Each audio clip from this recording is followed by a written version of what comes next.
My name is Aram, and my pronouns are he, him. I'm the producer of the Dungeons & Dragons podcast, God's Fall. My name's Dylan. My pronouns are he, him, and I'm a physicist from Canada. Welcome to Kill Every Monster.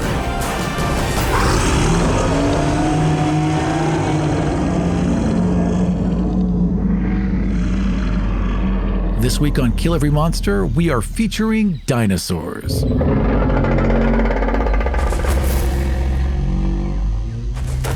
The Monster Manual describes dinosaurs as behemoths that are among the oldest reptiles in the world. Predatory dinosaurs are savage, territorial hunters. Herbivorous dinosaurs are less aggressive, but they might attack to defend their young or if startled or harassed. Dinosaurs come in many sizes and shapes. Larger varieties often have drab coloration, while smaller dinosaurs have colorful markings akin to birds. Dinosaurs roam rugged and isolated areas that humanoids seldom visit, including remote mountain valleys, inaccessible plateaus, tropical islands, and deep fens. This episode, we are joined by Trevor Valle. Trevor is a part-time field paleontologist who specializes in the recovery and preparation of fossils and making sure construction crews don't accidentally dig up mammoths. You might have seen him on the History Channel or maybe on Nat Geo digging up mammoths in Siberia, or a bunch of other shows talking about dead stuff and different catastrophic ways the world can end. He is a cast member of -2 Charisma's A Sinner's Dream, the paleontology consultant and dinosaur creator for the new primeval D&D 5e campaign setting Pangea from Atlas Games, and the creative director of the upcoming official D&D hockey jersey line from Geeky Jerseys. He can be found on Twitter at Tattoos and Bones. Welcome to the show, Trevor. I am so stoked to be here. I cannot tell you. All of our guests love their monsters, and there's usually like some little link, like why they care so much or why they're knowledgeable about it. Every once in a while, we hit an expert who's willing to talk to us, and I'm just fucking baffled. People have listened to it and still think it's a good idea. Just the entire concept of this podcast, number one, is cool. Number two, when the open call went out, I immediately tweeted back going, I can talk about kobolds, I can talk about illithids, I can like all this cool shit I know about. Oh yeah, and I'm also a paleontologist and dinosaurs if you want. And then immediately, dinosaurs, yes, please come on. Fuck yeah, let's do this. At the risk of this being the biggest time we've asked this question, Trevor, what's a dinosaur? Dinosaurs are oddly very specific. What a dinosaur is a archosaur, which is a type of reptile that the current living families and characteristics of dinosaurs would include birds and crocodiles. Dinosaurs are specific as they are, well, non-avian dinosaurs, we'll get to that, are specific as they are terrestrial, they only exist on land, and their legs are directly underneath their bodies. So their gait is not kind of splayed out like a crocodile, or it's not kind of halfway like some other reptiles there are. They're not, and this is where I ruin childhoods. The pterodactyl, pteranodons, quetzalcoatlus, things like that, are not dinosaurs. Dimetrodon, the cool thing on like all four legs with the sail on its back that you always get in the little plastic tubes, not a dinosaur. Mosasaurs, plesiosaurs, all of that, not a dinosaur. Is the Triceratops a dinosaur? Triceratops, absolutely a dinosaur. Oh, okay. I was about to... Hold on. Can I follow this up by ruining it? Didn't we find out that Triceratops don't exist and are actually another... No. Or do I have that backwards? Well, kind of. So, no. At first there was, where that started kind of is Brontosaurus. Brontosaurus was described, and then it turned out that somebody had already described it, and it was actually a Apatosaurus. So they renamed all the Brontosaurs Apatosaurs. Recently, a paleontologist went through and measured and did diagnostics on every single Apatosaurus specimen and found out that Brontosaurus actually does exist, and there's multiple species of Brontosaurus and Apatosaurus. So it's not one or the other, it's both. that kind of led to, Triceratops is just a juvenile Torosaurus, or Dracorex hogwarti is just a juvenile Pachycephalosaurus, the head knocker guys, which may or may not be right. Fair Triceratops absolutely exists. There are multiple species of Triceratops. They are not Torosaurs or Torosaurus because we have found fully grown Triceratops specimens. Trying to figure out where things are and what their growth stages are is all part of the problem, but no. Okay, fantastic. And we know from the research that they are good and pure and noble and protect the other dinosaurs from the bully T-Rexes. That would be a cartoon series. No. It was very important to me as a child. 6-year-old Aram, it was incredibly important to him that there was a big, strong dinosaur that fended off the bullies. I mean, yes, Triceratops is a very strong dinosaur. They are very beefy. They are covered in, they've got Triceratops, meaning 3-horned face. They have 2 brow horns and 1 nose horn, and they do protect themselves. But as herbivores and possibly moving in family groups, they probably only protected themselves. They're not standing in front of that deer duck-billed dinosaur is in trouble by the large carnivorous one. I'm going to stand in front of it. Ha ha. No, it's kind of like, dude, you're screwed. Bye. I mean, it's possible, is what you're saying. The other fun bit of this, Aram, is the thing that we're all wrong about. All of the dinosaurs you're picturing the Triceratops protecting. None of them lived at the same time. Millions of years apart.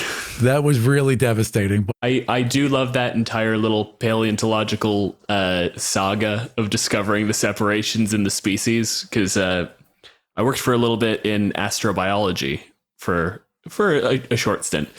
And eventually you realize there's a separation where you've started to do historical science. We could run 1,000 experiments and show that you can demonstrate how life might form or that reactions exist that might allow it to just happen. But now the game that people are playing is okay, but what reactions occurred? That's a fucking wild game to be playing. Paleontology hits a weird kind of similar vein in that you're not just doing science, you're doing science that's over.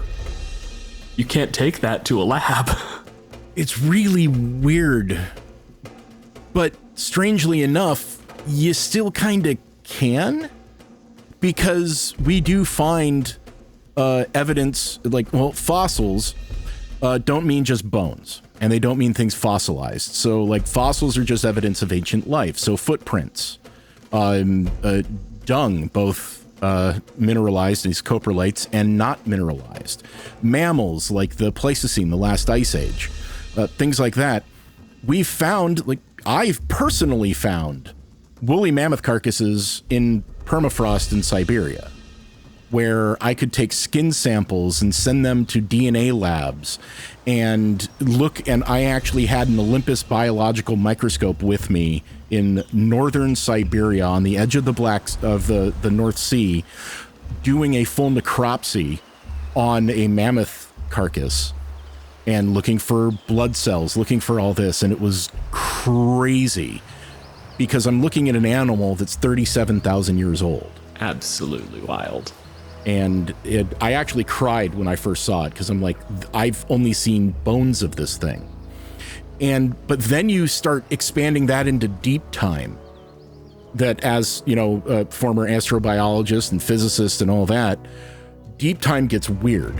And then when you throw in the fact that we are closer in time to Tyrannosaurus than Tyrannosaurus was to Stegosaurus, that just kind of, everything's gone. Brain go bye-bye. Yeah, dinosaur go burr, human brain go bleh. Time does seem to just fall apart at that point. Yeah, that's why Jurassic Park, the name is all wrong. Right. There'd be one dinosaur in it. Yeah, that stegosaur way over in the corner, that's Jurassic. The T-Rex, the dromaeosaurs, the raptors, the the Triceratops laying on its side. Those are all Cretaceous. So it's like it's Cretaceous Park or nothing. Welcome to Cretaceous Park.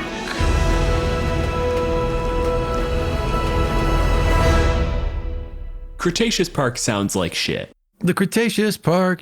You could sell a lot of croissants at the Cretaceous Park. Yeah, croissants, churros, chips, crepes at the Cretaceous Park. Do you think at Disneyland you only eat foods that start with D? Depends which village you're in. If you're in Star Wars Village, it's only S's, like spaghetti and snacks. Sarlacc sweets. Sarlacc-etti. It's Sarlacc-etti. It's like a plate of spaghetti, but it looks like a sarlacc. Wow, we're jumping the shark on the sharks. Also not dinosaurs. Sharks are not megalodon. I always trip over that one. Not a dinosaur. So none of these dinosaurs can live in the same place, or none of them did live in the same place. And the idea of them being around to be pulled into, quote unquote, your modern day campaign doesn't make any sense because they're from different worlds, unless it's like a god decided to pull this dinosaur and that dinosaur and this dinosaur and plunk them on Dinosaur Island because they felt like it and it was fun. Oh, you mean Cholt? Okay. Yeah. Sure. Basically. Yeah. Right. Excuse me. That's Dinosaur and Racism Island. Yeah. 100% Dinosaur and Racism Island. And some of those dinosaurs did coexist with each other, like Triceratops and T-Rex. Absolutely. Your dromaeosaurs, like your Utah raptor, Deinonychus, Velociraptor. Sure. But they're not necessarily even all the same places. So Velociraptor, the whole scene in Jurassic Park where he's in Montana and he's sweeping it away and he finds a Velociraptor. That should be happening in Mongolia because Velociraptor is Velociraptor mongoliensis. So the Velociraptor from everyone's nightmares from Jurassic Park, that was Deinonychus or Utah raptor. Velociraptors are about 2 feet tall, about 6 feet long, including the tail. They're angry turkeys. Which, for the record, honestly scarier. Yeah, because they come in a swarm, right? They could come in. Well, they're very close to birds. They were covered in feathers, and their primary mode of attack is more than likely to leap on a target, knock it prone, and then flap their wings to keep themselves steady while they slowly eat it alive.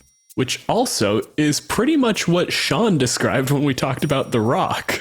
Birds are dinosaurs. They are the only living line of, they're the avian dinosaurs. So when you're eating dinosaur-shaped chicken nuggets, you're eating dinosaur-shaped dino nuggets. Dinosaur-shaped dinosaurs. Yeah, always cook your dinosaur to 165 degrees.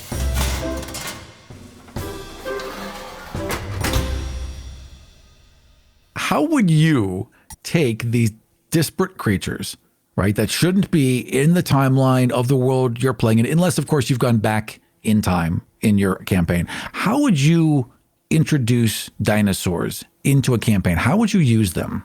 The Planegea setting that I'm the paleontology consultant for is back in time. So this is a fantasy setting with elves and orcs and all of that. But before metal is invented, there's no counting of numbers above 9. Writing is forbidden. It's that kind of crazy thing. So that really is going back in time. How I bring them into my own campaigns is some sort of, generally how I've done it, is some sort of temporal flux has occurred to bring these ancient, terrifying beasts into a region. Goddamn chronomancers. Right? But it happened so long ago that they not only have lived, have thrived, and survived. So there are pockets of areas that are still inhabited in some of the worlds that I've created, that you just have to watch out for them, because like there are people that still live in the deep Serengeti where you're dealing with apex predators. There are still people that deal with very huge herbivores like bison and all of that. There's reindeer herders. Anyone who's lived near a hippo has basically lived near a dinosaur. Right. Or how about in Australia and in Northeast Queensland with a saltwater crocodile? Apex predators surround you all the time. And Eberron kind of tried to do it, but I mean, yeah, the dino races and stuff like that. And it just, everything got weird. If I were going to do something like that with the evolution aspect of it, you got to do it with dragons, right? You've got to have the weird thing where dinosaurs are to dragons what monkeys are to people. I mean, there is the whole, last common ancestor that led to apes and humans. Sure. But dragons and dinosaurs, I don't think would work because dinosaurs are inherently non-magical. And that is what makes them, right, honestly, a second-class animal in all of Dungeons and Dragons, and I hate it. Another thing about dinosaurs, and definitely the monster manual falls into this trap, where they're just skin wrapped around bones. When we try to guess what dinosaurs look like, the only thing we really have to go off of is bones. So artists have drawn what they have guessed the shape of the bones implies about the animal, which ignores all of their musculature. It ignores, like, obviously in the case of dinosaurs, this isn't realistic, but say you had a dog skull, you wouldn't get ears out of it. There's a bunch of different things that we just have no idea about because it is actually like you took that skeleton and you stretched skin over it and we're like, that's probably what it looks like.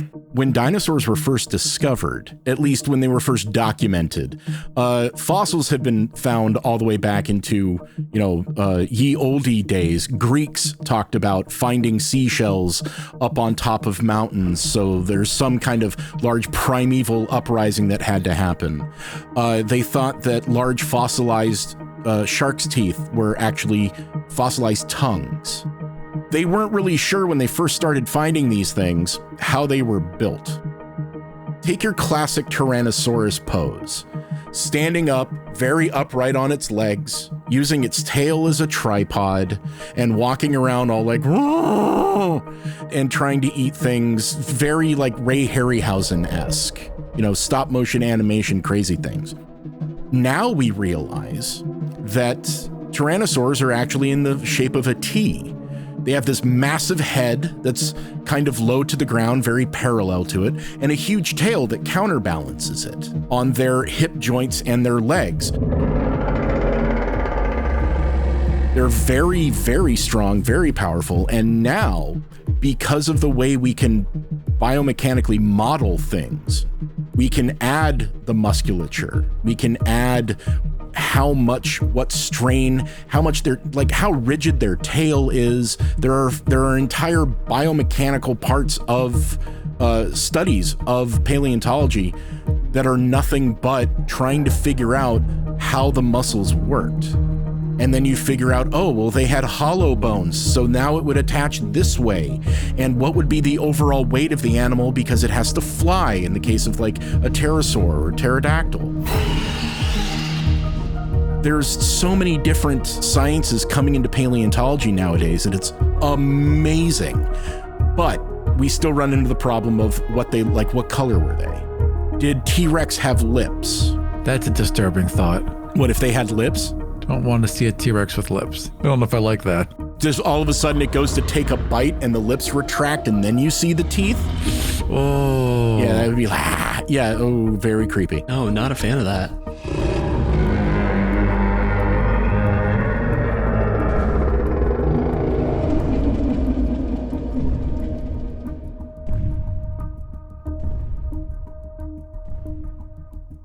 So this is a weird one, right? Because dinosaurs are effectively just animals. So let's take the use case instead. Is it better to leave dinosaurs as animals, or is it better to try to use them as monsters? Well, I would classify dinosaurs as monsters. The Cambridge Dictionary, I state, says, noun, any imaginary frightening creature, especially one that is large and strange. Examples, a sea monster, prehistoric monsters, the Loch Ness Monster. Sea monsters such as mosasaurs, large marine reptiles, prehistoric monsters such as dinosaurs, and the Loch Ness Monster, which was a plesiosaur. Those three examples alone show that monsters could be dinosaurs, or even in pop culture. Jurassic Park is a monster movie. That's really interesting. Okay, so maybe are dinosaurs monsters? No. But have we as people decided they are monsters? Yes. Exactly. They are animals. They're in stat wise, they're considered beasts. But if your party is camping and all of a sudden they hear these large thudding footsteps and out steps a 49-foot long, 9-ton animal full of banana-sized teeth and chomps down on your paladin, going straight through his plate armor. Yeah, that would be pretty monstrous. Like if you look at the Jurassic Park movies, those dinosaurs are given malicious intent, which is the key phrase we use when we decide if something is monstrous. They kill for reasons beyond defense or food. They kind of kill just for a good joke. True, and those are genetically engineered with other animals like frogs and crap like that. Yeah. But here's the thing. You have evidence of animals being kept in captivity that decide to go against their captors. And you can argue that in Jurassic Park, that's what the raptors did. There are famous examples of elephants being mistreated in zoos and circuses that get out and maliciously target and trample their keepers that were abusing them. The lions of Tsavo became meat eaters, and half the time they were just killing people, not necessarily also eating them. Even breeding, a male lion will kill the young of a group of lionesses that are not his. So there is a maliciousness in nature. But dinosaurs, since we're not 100% sure on their behaviors, we can infer them by the way we find skeletons and the way that modern analogs act. Would they do that? Probably not. Would they do it to protect their own kind, like a Triceratops herd? Yes, absolutely. That's a defensive action. But a T-Rex just coming out of the woods or chasing you in a swampland just to kill you and then walk off, no, it's hungry. But the main thing is, they're not dumb. And that is what I absolutely abhor, hate, and despise how dinosaurs are portrayed in Dungeons and Dragons. That they are dumb, unfeeling, stupid beasts. Even in first edition, the Tyrannosaurus Rex is said that it is so stupid and savage that it will tear off the head of a Triceratops and swallow it, and then it dies hours later as the horns pierce its internal organs. I remember reading that, and as a kid, I thought that's bullshit. Yeah, it's 100% bullshit. But it's the same thing. If you look at some of the stats, a T-Rex has an intelligence of 2. Now that seems pretty bad when it comes to stats. Less than a cat. This was specifically, again, something that came up with The Rock. But specifically, it's the same intelligence as a raven. Ravens are incredibly smart. This is the same conversation we had. Yep. They are incredibly smart. And there's no reason why a raven and a cat should be. Cats are assholes. They're not smart. Right. They're assholes, and we interpret it as them being smart. Dogs have owners, cats have staff. Correct. But if a T-Rex, or say like a velociraptor, for example, if we look at Volo's guide, velociraptor has an intelligence of 4.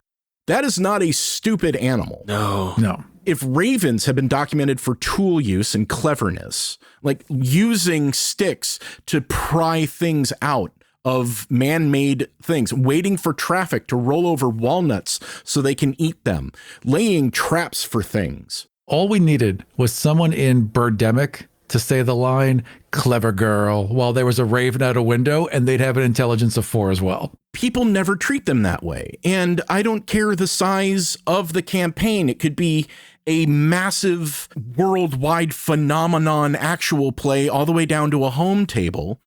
Dinosaurs are just either livestock replacements, polymorph targets, or some kind of like ultimate goal for druid wild shaping.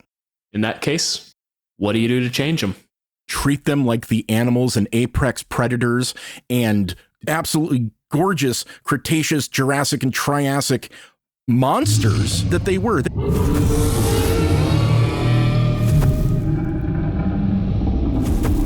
ruled this planet for hundreds of millions of years.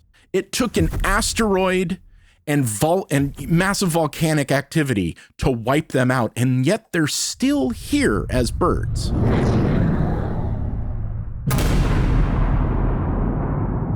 Treat them like that, like an ankylosaur. You know, the ones with the little clubs on their tails. Everyone knows them. Everyone loves them.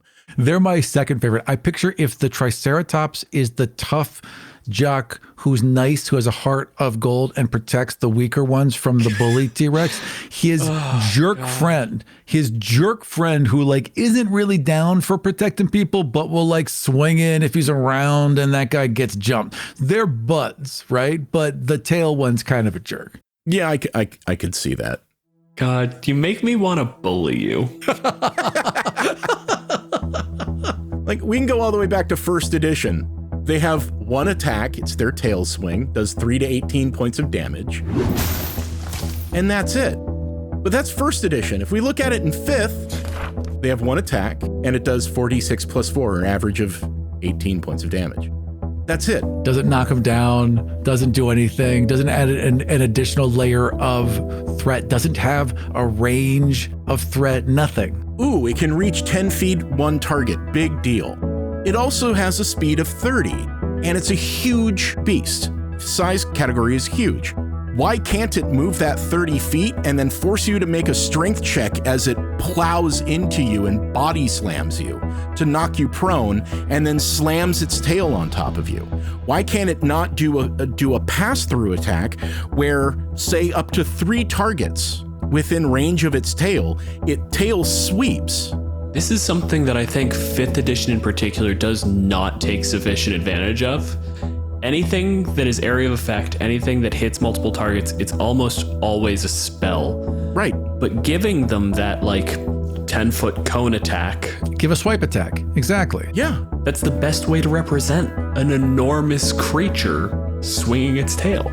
If this creature can suddenly knock 3 people in your party prone, that makes it a very specific threat and different from the other dinosaurs. Like, it now has purpose in combat. It does a specific thing that's dangerous.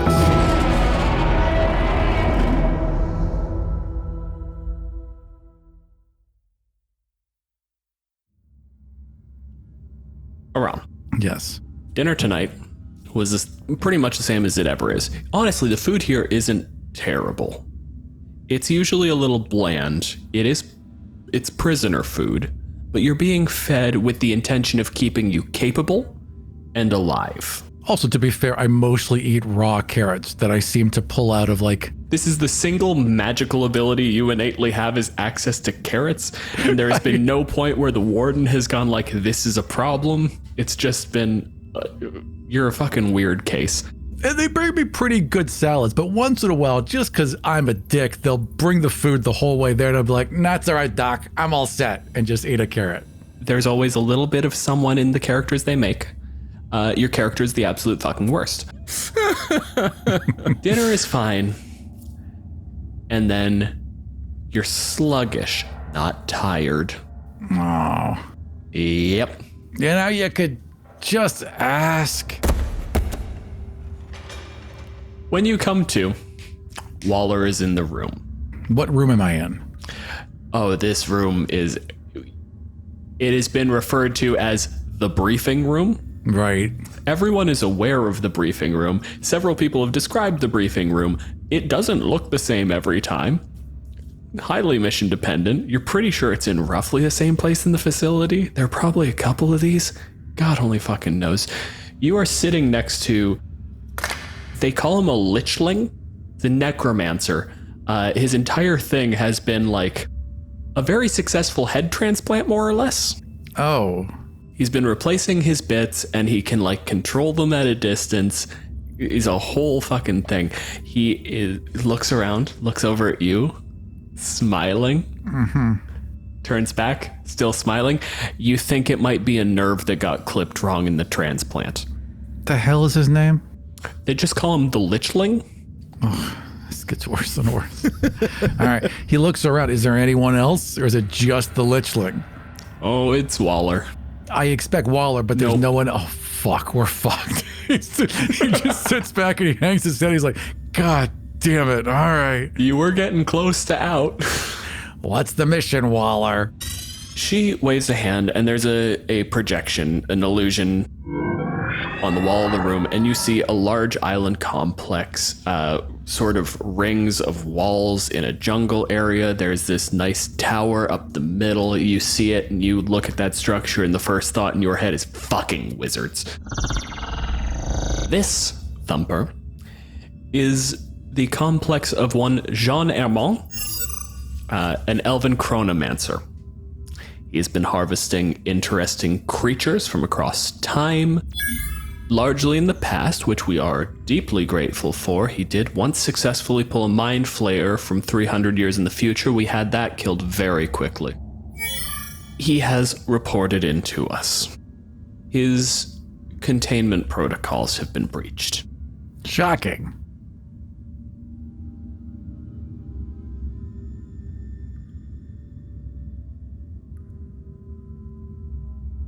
There is one thing we trust you with, and that is throwing switches. We simply need you to get to the tower and throw the switch. Bring the fields back online to make sure everything remains contained and in its respective cells. Do you think you are capable of this? Oh, certainly. I know that any wizard's technology I can more than handle. My surgeries have been... You've seen my advancements in the arcane. Lichling, silence. Certainly. What's he here for? Looks over at you, smiles, and his hands from at the cuff where his arms are being held down, the hands just float up and do a little bit of a jazz hands. Extra set of hands. Put the hands back on your arm or you go back in the cell. Did I lose a bet that I'm not aware of? Quite frankly, we were concerned you'd need extra meat, and this one is essentially just meat. So the goal here is to walk into a castle and flip a switch. And for that, you need me. You are skilled with entry. And most importantly, we need to make sure that if everything goes wrong, you might be able to handle it. And if not, we're sending you with this one because we'll be able to do a second try. We won't have wasted anyone useful. Did you at least get me my new gear? Your requests were noted. They will be in with the rest of your standard kit. All right, then. It's not like I can refuse. I'm glad to see you understand. Get the beads. Why do you take these out every fucking time? Just leave the beads in our neck. This is so unnecessary. Oh, no, these aren't... Do you not understand? There is a remote detonation to them, but they are all on a timer. The ones we remove do explode every single time. Make better ones. That's a lot of effort. We're just going to install them. And you get that pressure at the base of your skull. The bead of fireballs is reinstated. Sears a bit. It singes. It's uncomfortably warm the entire time it's there. Oh, that sucks. And this place is hot. Oh, that blows. We're going into the fucking tropics, and I got a space heater in the back of my neck. Yep. I just feel bad for the tech to have like always smelling that burning fur. Yeah, that's gotta suck. Although the lichling's probably worse. Ew. Honestly, it just smells like a half decent sear. Stop. That's honestly no, worse. Veto. Hard fucking veto. His code name is medium rare. So, you get the thing installed. You are like in the middle of your little tantrum about how this is going to be too hot. And she says, remember, you have 24 hours and then your neck explodes. Be done by then. And then she kind of does a little... And immediately you feel the contact in the back of your head and you are out cold. So fucking dramatic, this one. You are awake in this boring ass fucking room, very separate from where Waller was. And the tech activates the gate. And immediately you see in front of you these huge gates. Just standard wood, huge red arch above them. And absolutely no sign at the top of those arches because that would be tonally inconsistent with the game we're currently playing. It would be silly for there to be a sign that said anything.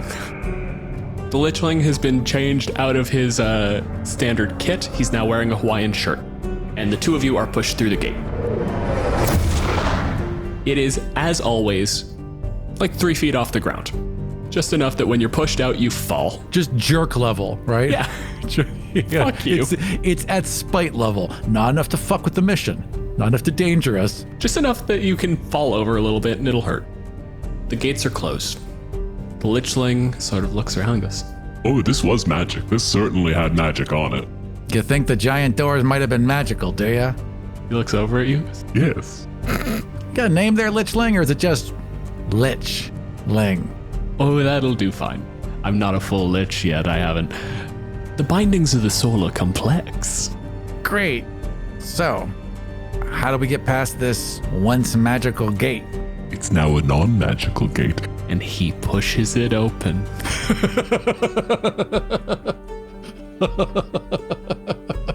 I hate this character. I see how you feel now. 100% understand how you feel. All right, so I'm going to lean up against the door and peek in through this giant gate. So inside, it's very much a zoo, but it is built for actual observation, not entertainment per se. There aren't like stalls off to the side selling fucking churros or whatever dwarven equivalent to churros we have. It's like a research center more than a zoo. Yeah. But at the same time, it is built in a ostentatious, like display forward sort of way. If you were worried about corporate funding, Right. like you're building it to make sure that you can bring in the sponsors. They spared no expense in order to bring in more money. Exactly. The jungle doesn't end on the other side of the gate, basically. There's these walkways and little corned off sections. How long ago does it look like this place was apparently abandoned? Let's call it survival. If your int is higher, you can use that. Yeah. Yeah, I'll use my int because I have a +0 survival. So I'll roll a +2 instead. This is one of those things where it's like you are not hunting. You are looking for like Could be nature. Oh, nature makes sense. Well, that's a +2, so I'll roll that. That's a 6 + 2 is 8. this place is not particularly natural. Like, this is the thing. This is run by a chronomancer. There are bits of foliage here where you're like looking at it and you can see the line to a plant that you know, Right. but this is not that plant. Sure. So it's impossible to tell age in a place where time doesn't matter. Right. Yeah, this is presumably not a high traffic area, so you're like looking around for footprints and you can't see signs of recent traffic, but at the same time, you don't see anything that really should take up a print all that well, and you're just like looking around on the ground. And of course, the Lichling is like leaning his head forward between bars. Why these bars are a full 1.5 feet apart is honestly very concerning. If you can Right. leave that large a gap, that's not a great sign. I don't see it. Can we see the tower? Yeah, the tower is on the horizon. That's pretty easy to see. He's just like looking through the bars like, The sign says that there's a snake in here, but I don't see a snake. Okay. I'm just going to grab him by his collar, pull him back through the bars. the head stays. We got a mission, bud. You ready? Oh, yes. And the head like rotates there, floats back to the body. That's very upsetting. It's like the neck just like miasma? What's going on down here? Oh, like there are signs that it was stitched. You can see the scars, and like when it's sat right, Right. you kind of assume that it's like healed over. Turns out it's not. Well, you want to go on ahead? Oh, you really went there. Oh, yes, this is a lovely place. Then I'll let him take the lead. And I'm always going to be within 20 feet of something, whether it's a side alley or a roof or whatever. I'm always going to be 20 feet away from something I can spring away to and be safe. Yeah. How good is your passive perception? Not bad. My passive perception is 18. That's actually remarkably It's good. very good. He didn't see the big snake, but because of your, large ears, you just catch a little bit of a slithering. Instead of like how a fairly large snake would move through the underbrush and make a little bit of disturbance, this is more like large scales scratching against stonework. And you turn back, and there is a massive... The body would easily fit just through a set of double doors. And this one dinner plate-sized eye, bright yellow, in this middle of this reticulated pattern, what looks like a huge boa constrictor just glances at the two of you and slithers down. What is 20 feet away from me? That's the thing, is this is a fairly open walkway. This is a spot for observation. So the best you could do is like getting up out of what you assume its reach to be onto some bars to a different cell. Well, how about this? I can boing 20 feet further than Lichling is, right? I'll do that. We'll start there. You do that, you land in front of him and go, gives the little shake of the head. And I'm doing the like as I'm trying to point, but I can't get the word out. Slow turn as we're just watching that reticulated pattern move across the walkway and just like shove at some of the bars on the far side. More than strong enough to just shift them out of the way. We might want to get going, Doc. No, that is cause for concern. That was the first one. He like points at the tower on the horizon and he's just like, That was the first cell.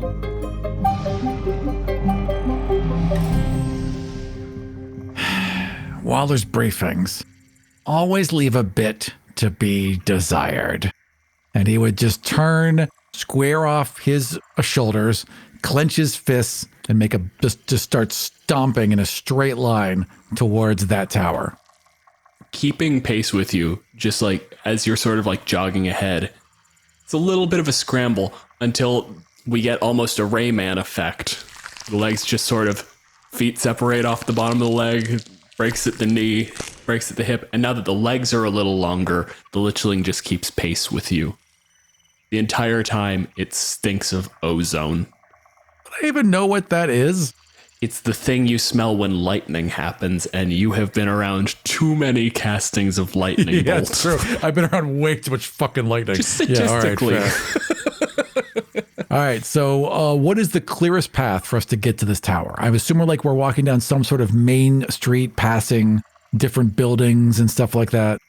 It seems to be kind of set out like the tower is at the back end, and it's like as if a spoked wheel has been elongated slightly. So you have a series of cells in concentric rings, and there is a direct path, at least it looks like it, to the center tower. But you start to notice that as you get closer, you climb a little hill, the path starts to divert. Like, oh, some of the cells are a little larger and they take up more of that next internal ring. So it looks like it's beginning to, flash back to the early one, snake its way through this large enclosed area. And again, with your high passive perception, you begin to hear movement here and there. Some of it inside the cells, some of it nearby trees. There's a collection of brilliant bird song that's absolutely unfamiliar to you.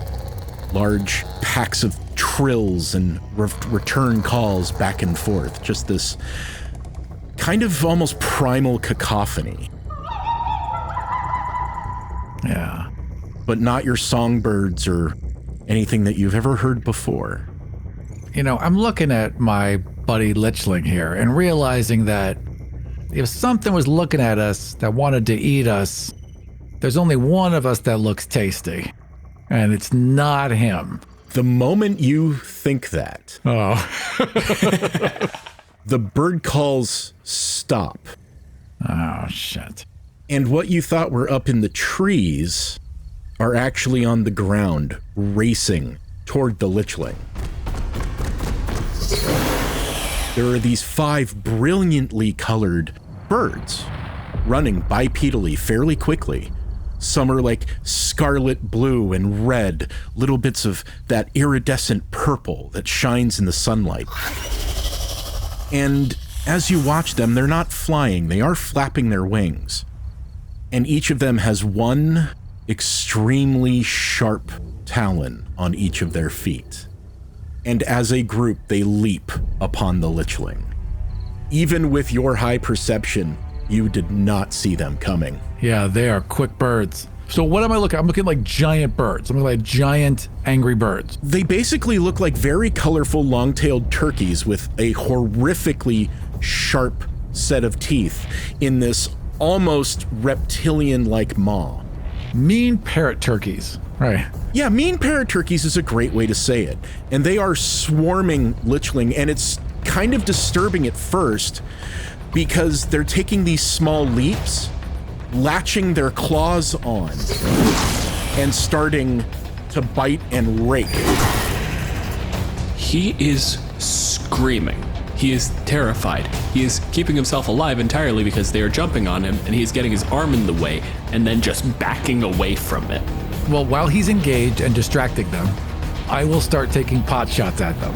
And this is ranged, or are you Ranged. up next to them? No. No. I'm just fine where I am. My first roll is natural 20. This is going well. Natural 20 plus 8 is going to be 28. I assume that hits. That absolutely beats their armor class, yes. Sneak attack. So the sling is going to do 9 plus 22 is 31 points of damage. That is bean this thing.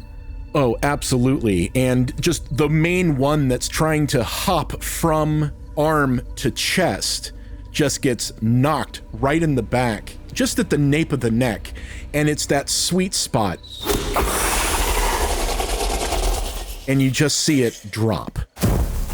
One leg still clutched and locked in to the torso of the Lichling, but it is absolutely dead immediately.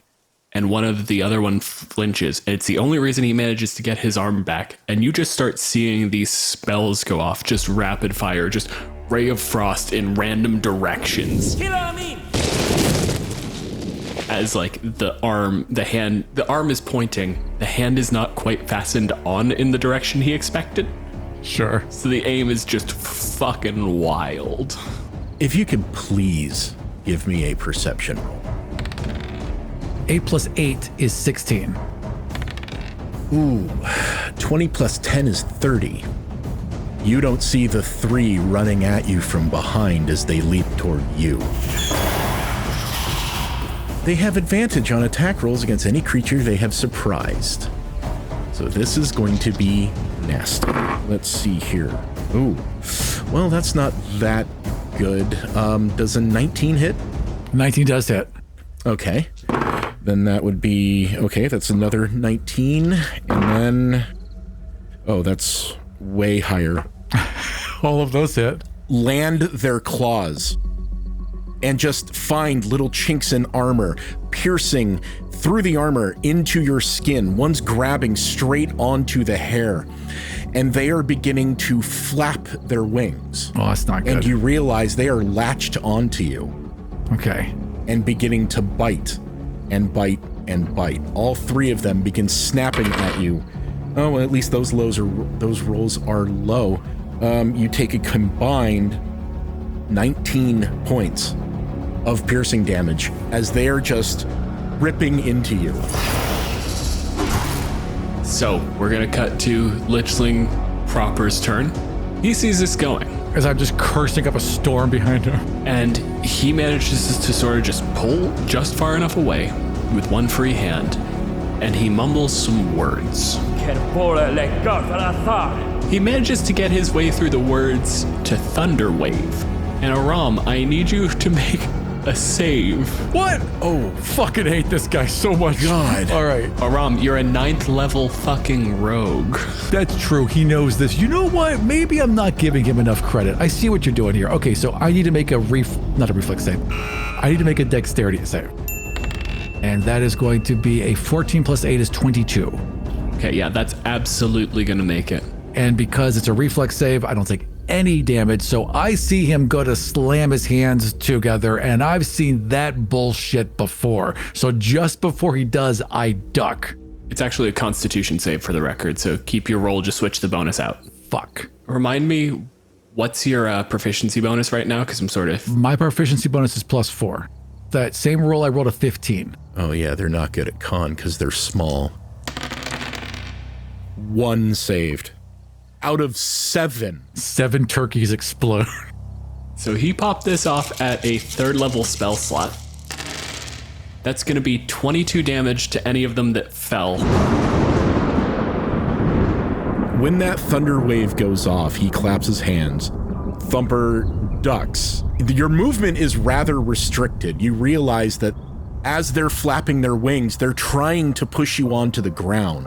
Yeah, I don't so much duck as I fall. With that wave that crashes from him and over you, there is a scattering of feathers and meat that just eviscerate a majority of these horrific bird-like creatures, just leaving one kind of sitting dazed on top of you as it slowly slumps off.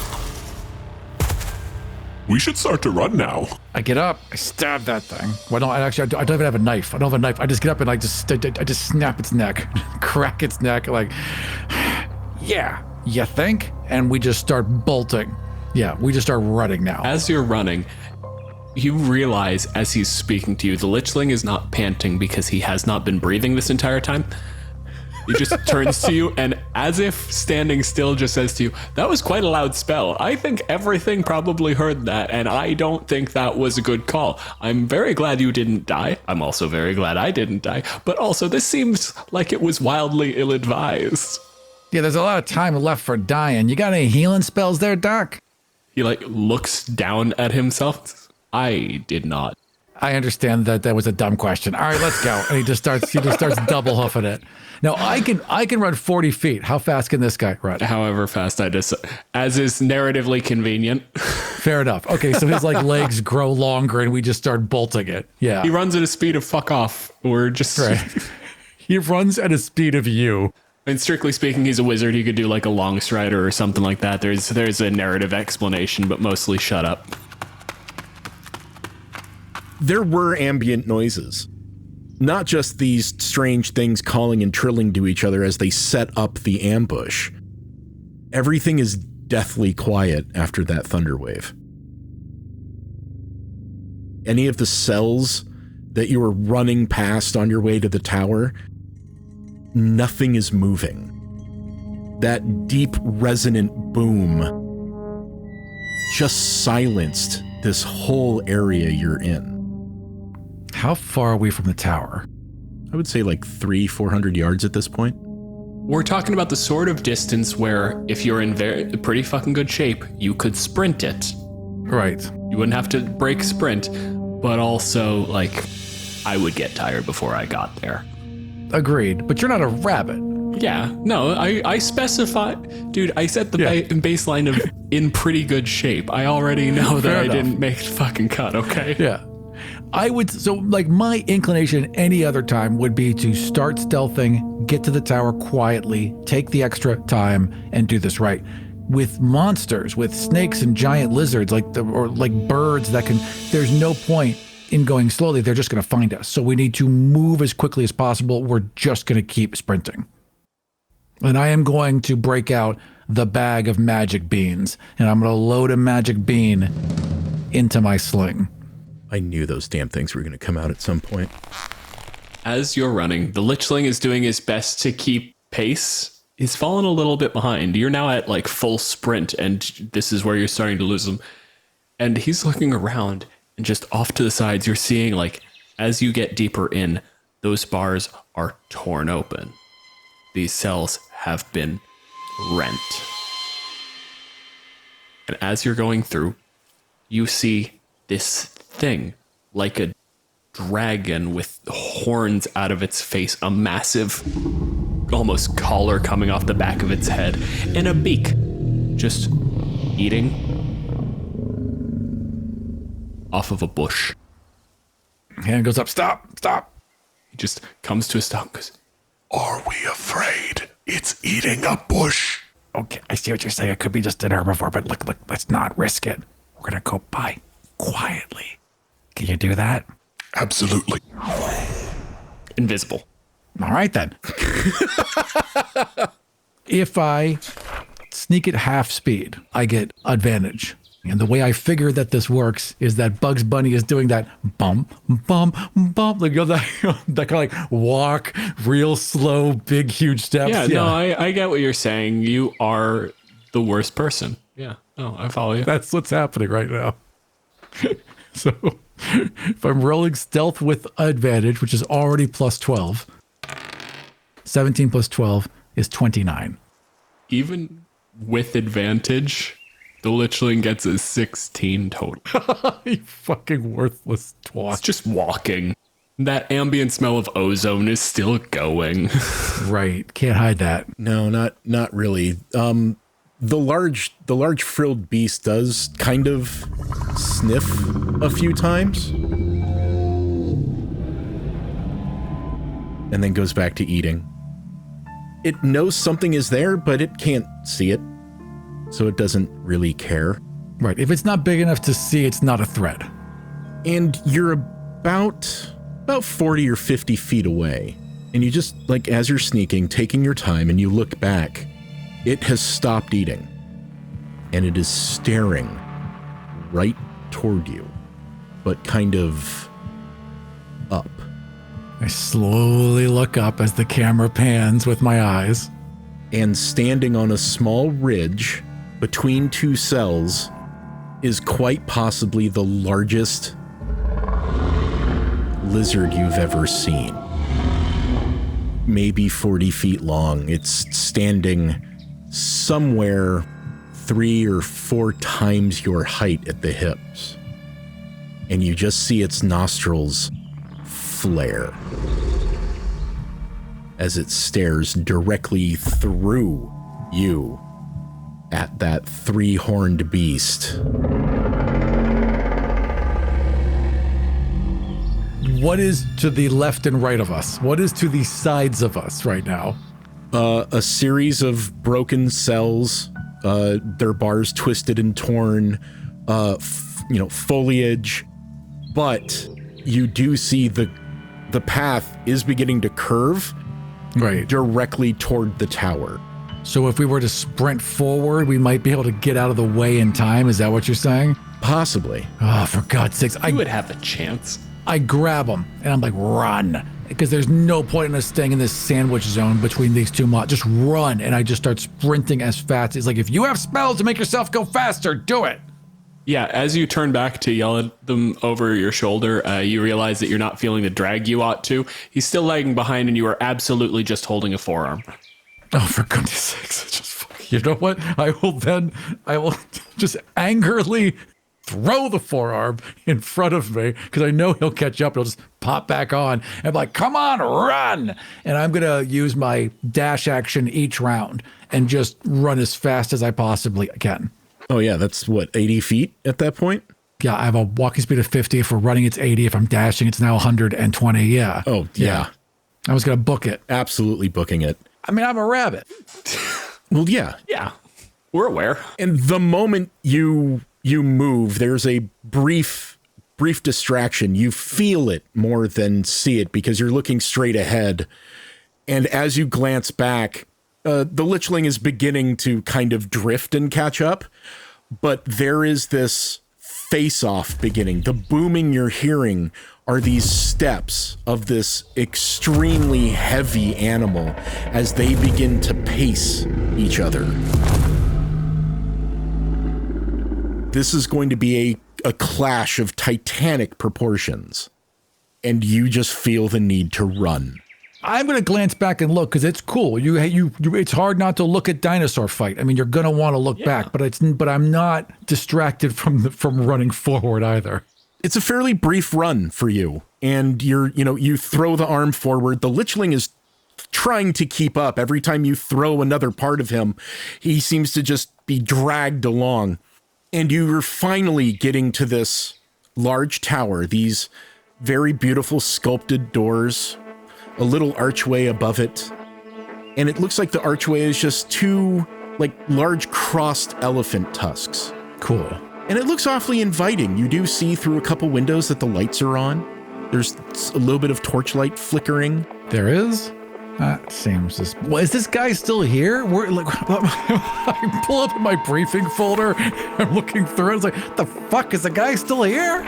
Excuse me, read inside, please. All right, to open the door.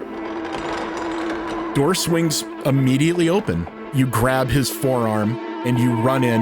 I use it to bolt the door. You know, you slam the door shut and you need something to go in to like, you know, just like a piece of wood to slide in to hold it. I grab his arm and I shove it through the door. As you're grabbing his arm, you see his legs run in, but not his chest, not his other arm, not his head. And Fuck. as you're slamming the door shut, all you see is this massive head full of teeth reach down and crush the lichling.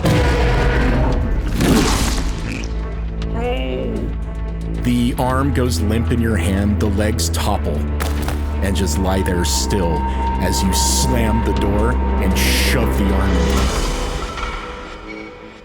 I would go to shove the arm, but the leg bones are thicker, so I drop the arm, grab the leg, jam the leg through, sit down, like, oh, I just like take the hand and like just panting to catch my breath and gently like itch my chin with the bone hand as I'm looking around. Just what are we gonna do? What could possibly happen next? The sounds outside are terrifying. There are obviously two of those large predatory things. There's this deep bellowing, the sounds of cages being smashed into.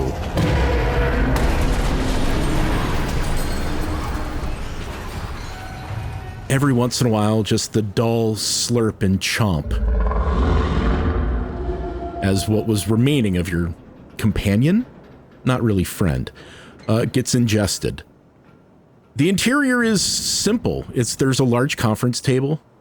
There's two hallways leading off. One of them is marked research. The other one is marked security. As you stand in this room, contemplating your options, you hear just the dullest noise, almost a little, the sound of cold air filling in where a rush of hot air just surged out. Want to know how I would know that, but okay. You know this because you've heard it before. Anytime one of your allies has died and the beat has gone off. The fireball, right. Oh, that's what you're describing. I understand now. Okay. Then there's just the moment where you do the math in your head and you go, Do I hear like a loud thud afterwards? Did he at least take one of them out? it's very wet. I'll take it. I'll take it. He got one. Oh, it blew up inside. So, oh, God. Jesus Christ. All right, well. It's just the mental calculus in your head where you're like, okay, spiky one with the face. One less thing to deal with. And then I just crack my fingers and I'd look down at his like assorted bones and I would just like, I don't know how necromancy works. Maybe he can come back. So I just shrug and like take a hand and tuck it into my pouch and go on my way towards research. Reasonable. Now I am being careful. Now that I don't have a companion and there's no time limit on me that I'm aware of, so I'm going to sneak carefully. Oh, there is 2 days. 2 days, yes. And then your head's going to explode. It's going to take me a day to walk around. So I am now carefully sneaking through the castle. It's a very beautiful setting. It seemed that this would be obviously the center of entertainment. Walking by the progressively larger cages, any kind of investor, any kind of noble baron or landowner that would want to invest in either the research of this chronomancer or maybe have one of these as a pet of their own. This is obviously the place to entertain. This is possibly not a very serious research area. As you walk in, there are tapestries lining the wall of just like these beautiful hourglasses, opening gates. these large beasts being pulled through fairly tame looking by a collection of interns. And it gets to this simple room. One note, as we're going through and I'm admiring all this lovely art, I am gathering small things that look expensive. And I'm just plucking them off walls, plucking them off tables as we're going along. And when we get to a point where I've got enough where it's kind of weighing me down, I pull out a scroll case, crack it open, and unroll a portable hole. I slap it on the ground. I dump all the treasure in there. I pull up the portable hole, pull out a piece of chalk, and make a big X on the floor, whistling the entire time, and then head on my way. I wish this could pick up the audio of my eyes rolling. You're the first one that sided with Dylan against me. It's the first one that's been right. For the record, Aram, you know the portable hole opens the same hole every time, right? No, that's how a portable. Wait a minute. Portable hole is an extra dimensional space. That you carry with you. Yeah, it's not a hole. That you create whenever you put it down. It creates a new one. Nope. And then you Same reach, one. and then you have to go back to that space No, and you put. don't. That's not how it works. No. I'm pretty sure it never was. Oh, so it's like a. It's like a bag of holding, but flat. But you have to unfurl the carpet. Can you still make a hole through something? Can you like put it on a wall and step through No, the wall? it's an extra dimensional space. You can put it up on a wall and then step into a 15-foot deep hole in the wall. Oh, well, Yeah, no, it is super redundant with the bag of holding. that makes me sad. Really, the utility is in like creating traps and shit. So I've just stashed all these things into my portable hole because I may as well profit. Well, the research area is probably full of things to profit off of. There are very richly decorated tables. There are these small little figures just lining this actually quite attractive hardwood, dark, beautifully stained mantle. And you actually see these small metal figures of 3 of the things you just saw. There's an incredibly long snake, and they all seem to be in scale. The very long snake has this, very fine scroll work underneath it, and it's labeled Titanoboa. Titanoboa. The large 3-horned one, Triceratops. The massive one it was fighting is a Tyrannosaur. And the small ones, they're around, but weirdly enough, all of the small figures of the ones that attacked you are on their sides. Like something knocked them over. Interesting. In fact, if you want to give me a quick investigation check. I would indeed like that. That's a natural 20 plus 6. Before I start this, I lean in, and then reach behind me and pull a Sherlock Holmes hat and a magnifying glass out of nowhere and just start looking along the mantle. You go past the statue of the Tyrannosaurus, and then you see the little sort of scorch mark on the back of the mantle, and the molten imprint burned into the wood of 2 melted lead feet. Oh, so I look at that. So can I figure out what happened? It looks like there was a lead figurine, Right? not unlike the rest of them, that was subjected to a great deal of heat very quickly. It didn't spontaneously combust. It something melted it. No, it looks like it spontaneously combusted. Oh, interesting. So I'll start picking up the ones that fell and putting them down, seeing if anything happens.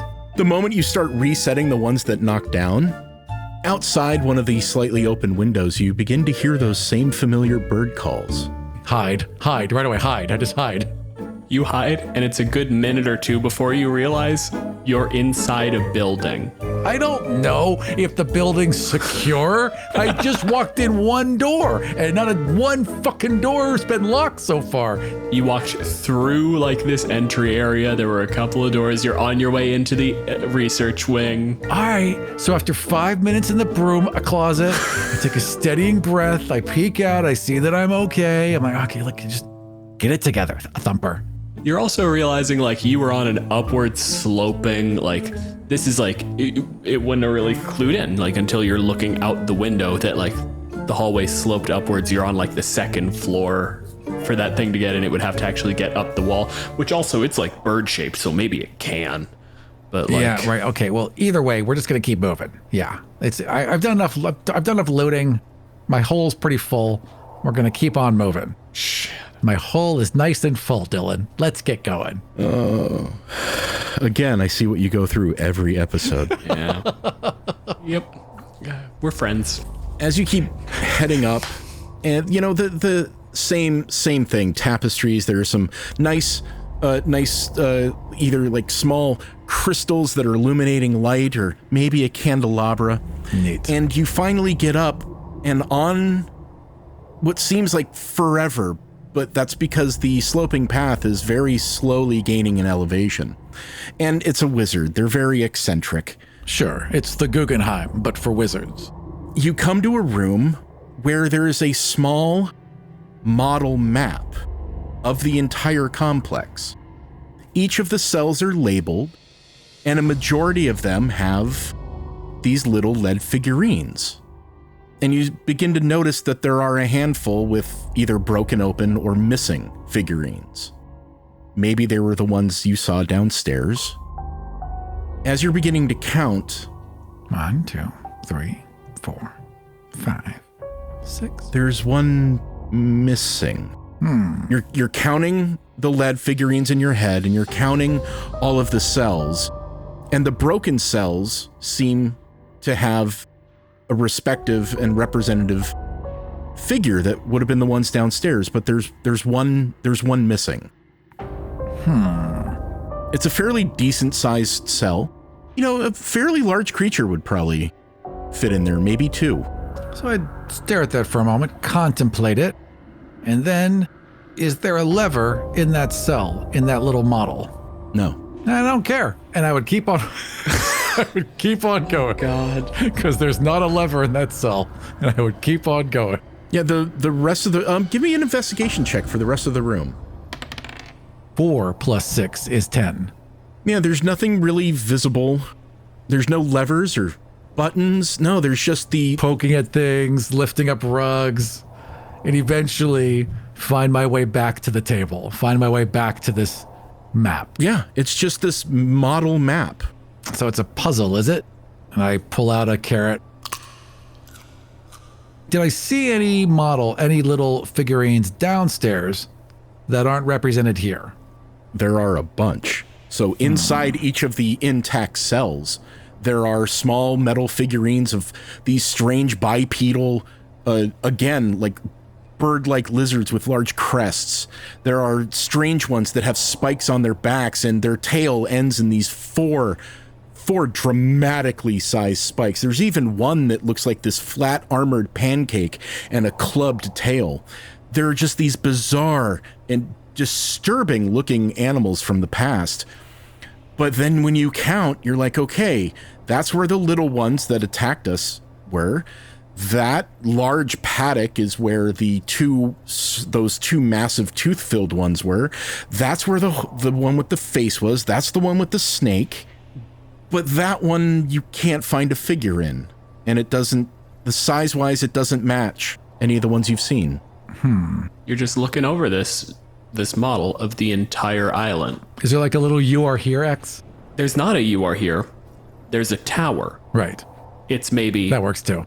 2 feet tall. Is there like a little plaque that says the levers are placed here, here, and here within the tower? Nope, just a large tower with a smaller antechamber at the base. And there's no way out of this room. Like, this is the last room. Yes. Now look at the map. Or at least could be. You give me a history check real quick. History is +2. That's going to be a 17 + 2 is 19.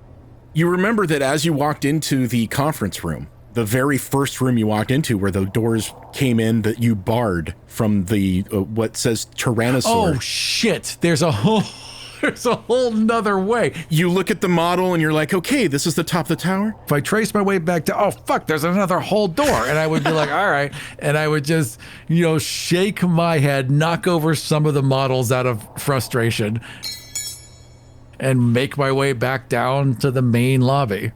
There on the other side of the main lobby is this small archway labeled security. I take a breath, assume sneaking a position. Sneak, sneak, sneak. You make your way down this hallway, and it is barren. Uh-oh. There was a lot of this that was like ostentatious.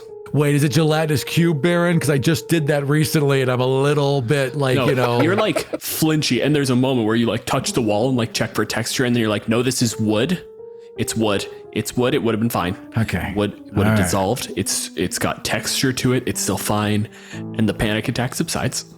I shudder, but I continue on. And one of the things you kind of pass through, these series of sort of orbs.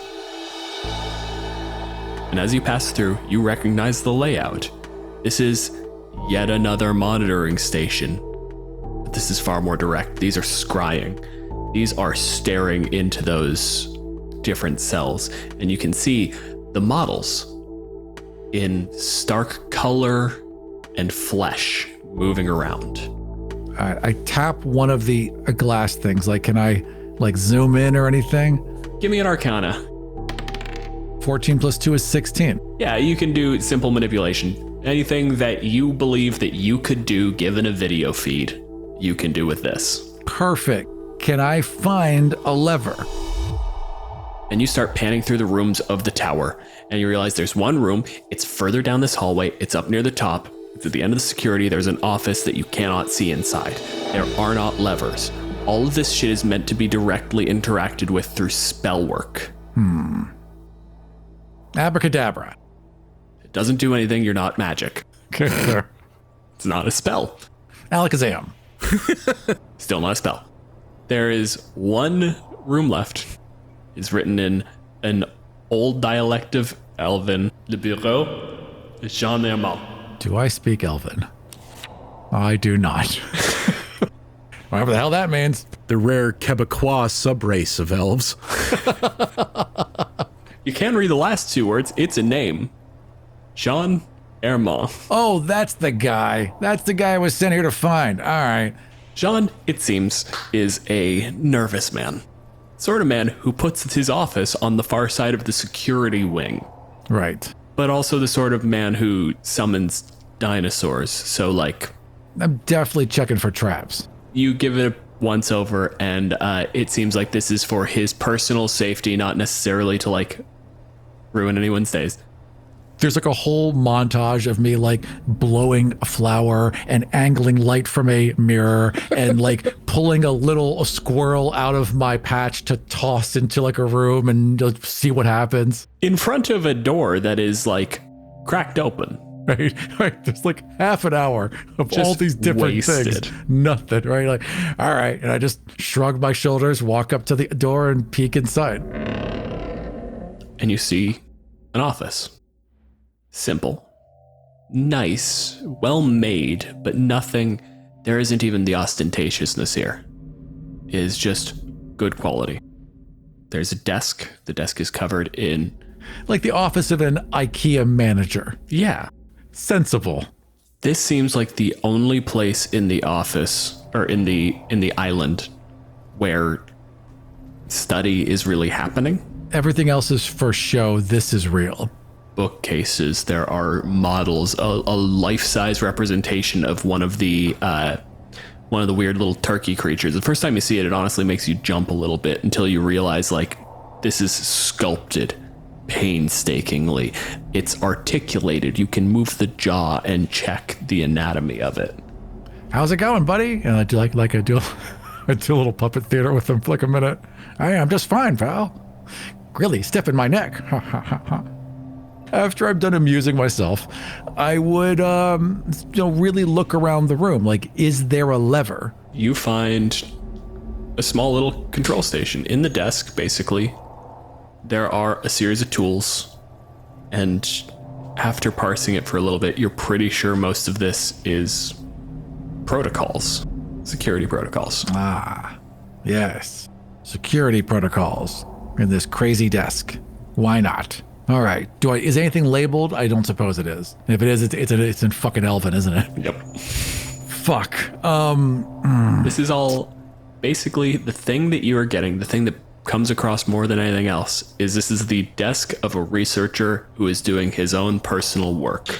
There are interns, there are lab techs, all of them are feeding this information to Jean, who is doing his own shit. Doesn't need to be read by anyone else.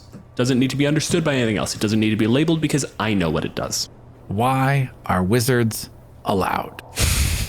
Just period. Why are they allowed? It's always this bullshit. Fair. And I just crack my fingers and I would just start to pull things that look like levers. This is full, like, flick, flick, turn dial, push, push, flick, flick, off, on. Like he's just pulling, cranking, turning everything. As you're doing that, you do see that it's beginning to react. There's a very, you just realize there's a very small light board. And there are these series of small crystals, and a majority of them are green. There's a couple that are yellow, and there's a small handful that are red. As you begin switching, some of the greens turn to yellow, some of the yellows turn to red, some of the reds turn to green, and you're just trying to figure it out, see if there's some sort of anything, any rhyme or reason. And then that one lever you pull, you notice there's a dark series of crystals that are surrounding this box of colors. And you pull one lever and they all go yellow. Oh, Just the what looks like a line of perimeter crystals. okay. Well, there you go. I'm done. Got your lever. You start walking, and Whistle and I'm done. there's this reek of ozone. You kind of like look around and you see on the edge of the desk just this little, like maybe 5-inch tall figure from feet up, forged out of lead, just come up until there is an elf standing there. I'm sorry, what am I looking at? I'm looking at like a little tiny elven figure. Yes. Is it moving? The moment it is fully formed, a reaction of like panic to it, and it just assumes kind of a neutral position. This little 4-inch, 5-inch figure on the desk. I will go and pick it up and look at it. And you hear from down the hallway just an ambient shriek. Like a person who has been suddenly yanked. Oh, and I will gently put them down. Sorry. Hello? You're like trying to talk to this figure, and then the door slams open. Just stop touching that. Is this the professor or whatever? Like, and I would like look at him, I'd look back at the figure, and I would just poke the figure. Knocks him over. Whoa, sorry, Doc. I just had to see what's going on here. Please stop touching that. It's very important. Don't. And I'd wobble it a little stop. bit. This is you? God, please, that makes me nauseous. What if I do this and I would like tickle it? Like, tee. I'm not ticklish, that's just annoying. You have done me a grand service, and if you will clear a path, I can finish activating the security protocols. But if you touch that again, I will electrocute you. Tickled. All right, fine, let's go. What you need, Doc? I already got the thing lit up. Yes, I see you did your best. You called us, Doc, not the other way around. I built this island. He finishes just like getting the green lights on. That is a thing that rich people say when they got the money to pay other people to do the work. Give me a strength save. Oh dear. Okay, my strength save is going to be 8 + 1 is 9. You are flung bodily across the entire room as he just casts telekinesis with a wave of the hand and flings you into a far bookcase. Oh! Falls forward. There's just a rabbit-shaped impression where I was. I could have just said so, Doc, as I pick myself up and brush pages off me. One of the things you realize as you're brushing those pages off and kind of reassembling, there's this small lead figure at your feet. It looks like a much larger version of the strange little ones that attacked you. I bend down, pick it up, take a look at it. A look of horrified recognition crosses the elf's face. And he looks down at his board. He just sees one red light, looks up, just, you need to take that to the research wing, put it in any cell, I don't care. All right, and I would just do that. I would sprint to that cell. The moment you get out, you smell that wave of ozone, and you hear sounds from the office door. as they seal shut. Oh, son of a bitch. Dick. All right. I've got the figurine in one hand, and I've got one of my beans in the other hand. And I am sprinting towards this model, and we'll just see which one gets used first. You're running up that ramp very, very quickly, as fast as you can, just one hand clutching the model, the other one clutching one of the beans, and you get back to the large map, the model map of the whole thing. And you can actually see now that each of the little cells has little green lights. And now the entire map is surrounded by small green lights. You're assuming that at one point they were out, then they went yellow, now they're green. But the one cell that stayed red, it's red on the security console, but the light is burned out. And you look close and the whole cell has been torn open. And this has to be the one that the model that you're holding came from. What is the biggest, most robust looking, toughest cell with a green light that's left on? The one's labeled Tyrannosaur. Blink, ding, ding, ding, right inside. Job's done. Turn around, head back up. There's no smell of ozone. It seems that Jean is still sealed. Shave and a haircut. 2 bits. There is a small mouth that appears just on the door. Fucking wizards. Thank you, but that's going to cost me some money. And the exit doors just open. And you now hear a horrific cacophony of sounds as the animals are still in their cells. Beating against them, the magical wards locked in place finally. And at the far end of this winding trail, there's a large smear of what looks like slightly dried blood and other necromantic ichor that are on the ground. Remnants of an explosion of meat, a couple claws here and there, and then a pile of the small dead bird-like creatures. And as you meander through, up ahead is that same open gate, about 3 feet off the ground, that's very familiar to you. And that's when you hear the trill behind you.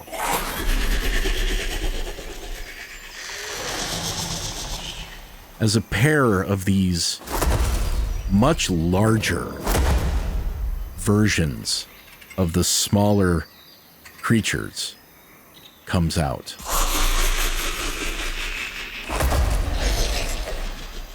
One of them with this bright blue plumage, they just look like 9-foot tall versions of the small ones that attacked you.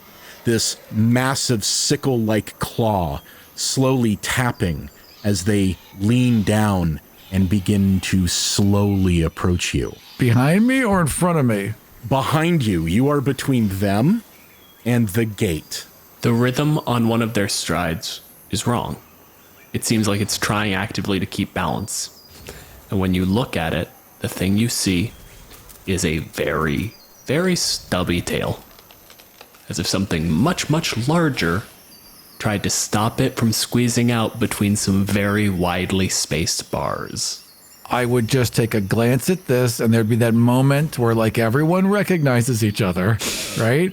And then I full dead sprint towards the portal while flicking that magic bean behind me. See if it buys you enough time to live. D100. This is a fucking treant again. No, it isn't.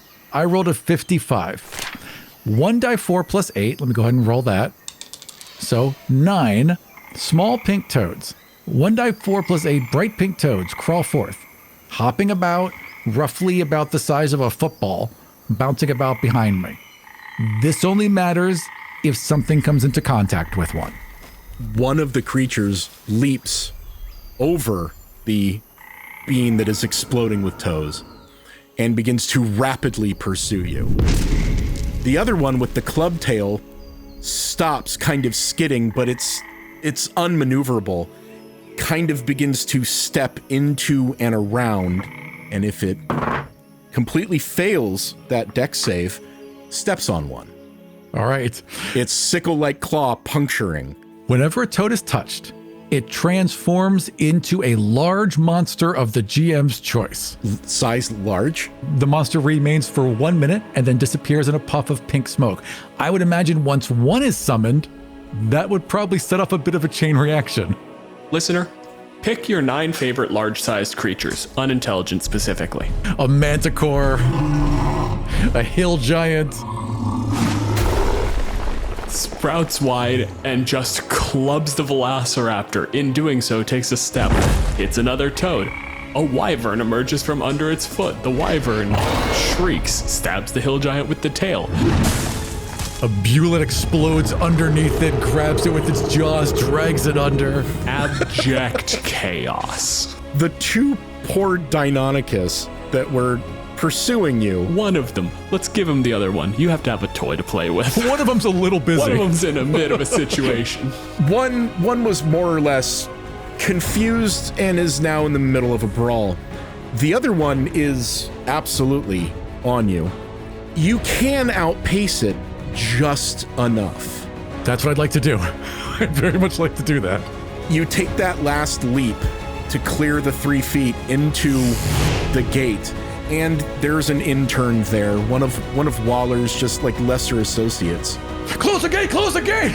Reaches out and like helps you through, and you notice this large feathered creature then jump. As he reached out to help me, I grab him and push him behind me as I continue to run forward. Oh, let's see if he makes this. Good luck, buddy. No, he doesn't.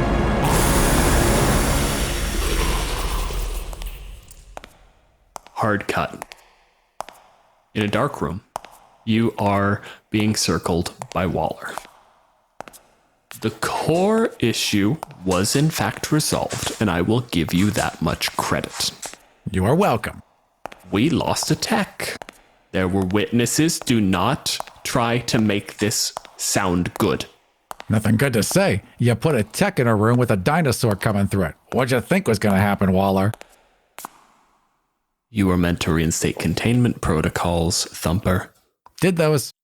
Well, you did them poorly. Well, you should have told me you were sending me to Dinosaur Island. I did. That was what the briefing was. As he flips through it, it actually says, "Welcome to Dinosaur Island." And he kind of shrugs and goes, "Oh, okay. I probably should have read the fucking thing." Now, that should have brought you down to one remaining mission. Due to the costs incurred by Monsieur Armand, we're going to have to keep you at 2 missions remaining. This is your opportunity to file a complaint with HR. Would you like to do so? You've met HR before. Yeah, I sit back, I cross my arms, I pull out the portable hole and just flap it, and like 50 pounds of assorted silverware and rugs and everything else just comes crashing out. Put it on my tab. Fine. Return him to his cell, and there is just the sound of club hitting skull. End of episode. I can walk. Thank you for joining us for Dinosaurs. For more information about us, notes for each episode, and ways you can help support the show, head over to killeverymonster.com. If any of the ideas we've discussed on the show have sparked some of your own, tell us about it on Twitter at KEM Podcast. You'll find me at DJ Malenfant and Aram at Aram Vardian. For ad-free episodes, early releases, bonus episodes, print-ready maps, our new audio DMs notes, and my character sheets for each encounter, head over to patreon.com/deadghostpro. Our intro theme and many of the sound effects you hear in the show were created by Battle Bards. Check them out at battlebards.com. This episode was produced by Aram Vartian and Dylan Malenfant. I also did the editing. We were joined by Trevor Valle. You can find him on most social media at Tattoos and Bones. And if you are anything like me and all of that information just fell right out of your head, you'll find everything you need at killeverymonster.com. And we'll see you next time for Kill Every Monster.